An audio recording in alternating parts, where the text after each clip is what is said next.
คืนฝันเห็นใจบ่ดีจึงโทรติดต่อ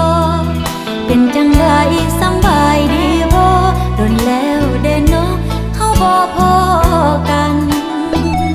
เสื้อหนาวตัวนั้น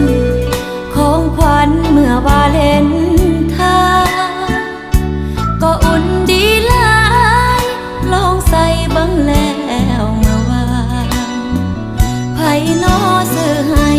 เพื่อนถามแซ่